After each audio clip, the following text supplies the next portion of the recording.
Saygıdeğer izleyicilerimiz, Almanya'da bildiğiniz üzere geçtiğimiz günlerde büyük bir sel felaketi yaşandı. Yine Belçika'da, Avusturya'da ve İsviçre'nin bir kısmında değerli izleyicilerimiz maalesef pek çok kişi büyük zararlar gördü. Almanya 100 yıl sonra değerli izleyicilerim maalesef böylesine üzücü bir tabloyla karşılaştı.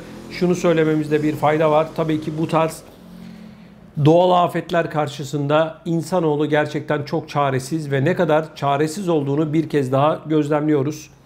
Tabii böylesine üzücü olaylardan sonra devletlerin veya sosyal yardım kuruluşlarının yaraları sarmak için göstermiş olduğu çaba da çok önemli.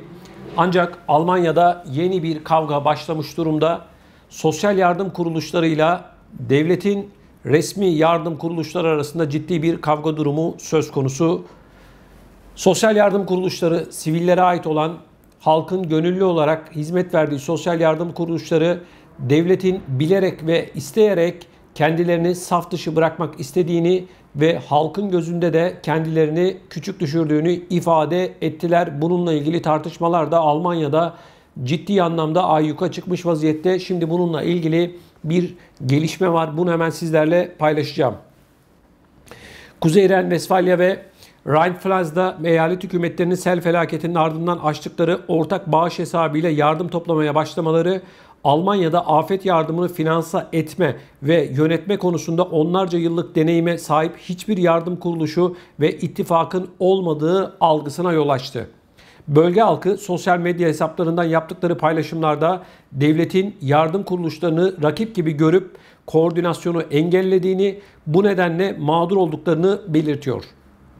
Özellikle yerel hükümetlerin açtıkları hesaplarda toplanan paraların kime, hangi şartlarda, ne kadar zamanda ve ne derece adil dağıtıldığının muamma olması ve yardımların dağıtımında çok fazla bürokratik işlemlere tabi tutulması eleştiri konularının arasında yer alıyor. Değerli izleyicilerimiz, Almanya'daki bürokrasi, kağıt, kürek gibi işlemlerin değerli izleyicilerimiz bu dönemde de yeniden hortladığını görüyoruz. Şu anda insanlar gerçekten çok zor durumda. Evlerini, iş yerlerini, arabalarını bir şekilde kurtarmaya çalışıyorlar. Ama görüyoruz ki bürokrasi ayyuka çıkmış durumda. Yine klasik, hani Almanya'da bir laf var ya, Almanya'nın kağıdı küreği bitmiyor diye, böylesine doğal bir afette bile bürokrasinin had safhaya çıktığını bir kez daha gözlemliyoruz. Haberin devamında bakın neler var. Yardım kuruluşları devletin bağış toplama aracı olarak bir anda rekabete girmesinden rahatsızlık duyuyor. Bugüne kadarki sel veya doğal afetlerde yardım işini tamamen bu kuruluşlara bırakan devletin şimdilerde onlara rakip gibi davranması yardım kuruluşlarının işini zorlaştırıyor.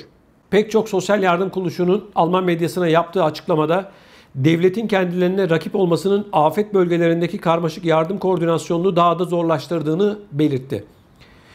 Yardım kriterlerinin devletinkinin daha zor olduğunu dile getiren yetkililer, orada biraz daha özgürüz. Parayı kamyondan atmamıza izin yok ama kimse yeni bir çamaşır makinesine ihtiyaç duyduğunda 3 sayfalık bir form doldurmak istemiyor diyor. Yardım kuruluşları topladıkları paraların tümünü afetzedelere dağıtabilirken devletin açtığı hesaplarda biriken paranın tümünün selzedelere aktarılıp aktarılamayacağı sorusunun cevabı henüz net değil. Öte yandan bugüne kadar toplanan paralar kimin etkin bir şekilde bağış toplayabileceğini gösteriyor. Yardım kuruluşları bir haftada 110 milyon euro toplarken yerel hükümetlerin açtıkları hesaplarda yaklaşık 12 milyon euro var. Vatandaşın yardım kuruluşlarına hükümetlerden daha fazla güvendiğini ortaya koyuyor bu rakamlar. Alman medyası hem federal hem de eyalet hükümetlerini doğal afetler gibi durumlara müdahalede beceriksiz olarak itham ediyor. Değerli izleyicilerimiz, toplanan para ortada. 110 milyon euroyu sivil toplum kuruluşları, yardım kuruluşları topluyor. Ama devletin açmış olduğu yardım hesaplarında sadece 12 milyon euro var. Bu da bize şunu gösteriyor: Almanya'da bu tür konularda devlete olan güven gerçekten aşağı seviyelerde ve yine gözlemliyoruz değerli izleyicilerimiz, yardım etmekte, yani vatandaşa yardım etmekte devlet yine çok ama çok yavaş hareket ediyor. İnsanların canı yanmış, İnsanların evi, barkı yıkılmış üstlerine ama hala bürokrasi, hala form doldur, hala bilmem ne yap. Kardeşim gereken yardımı yap. Sonradan insanların hayatı normale döndüğünde tabii ki sen de gelir soruşturursun, yardım vermiş olduklarının peşine düşersin, paranın peşine düşersin. Ama görüyoruz ki Almanya'da maalesef ve maalesef bürokrasi her geçen gün daha da artıyor. Böylesine acı bir durumda, böylesine bir tabloda bile ortada maalesef bürokrasi var. Ne diyorlar? Bir tane çamaşır makinesi vereceksiniz, 3 sayfalık form dolduruyorsunuz. Yani gelir bakarsın, dersin ki bu evin çamaşır makinesi nerede? Gösterirler sana ya da fotoğrafını gösterirler ya da sele kapılmış gitmiştir. Bakarsın evin içerisinde çamaşır makinesi yok, bulaşık makinesi yok. Ne yapacak? Cebine mi koyacak? Ağzının içinde mi saklayacak işte? Olay belli. Zarar görmüş. Hemen getirirsin, verirsin, imzalarsın. Tamam bitti gitti. 3 sayfalık form ne kardeşim? Komedi ya. Resmen komedi. Bu da şunu gösteriyor. Devlet halka güvenmiyor. Hırsız sanıyor halkını herhalde. Ben bunu anlıyorum. Feryat ediyor insanlar. Yardım edin. O yok, bu yok. İnsanların evleri başlarına yıkılmış. Evleri, arabaları, eşyaları, paraları, birikimleri hepsi yok olmuş gitmiş. Yani bir tane çay makinesi vereceksin. Ya işte ne bileyim kahve makinesi vereceksin. 40 tane takla attırıyorsun insanlara. İnsanların da ses çıkmıyor. Enteresan. Gerçekten çok düşündürücü. Saygıdeğer izleyicilerimiz, bildiğiniz üzere Almanya bütçesinin çok önemli bir kısmı sosyal yardımlara gidiyor. Şimdi Almanya'da bununla ilgili olarak yeni bir adım atılıyor.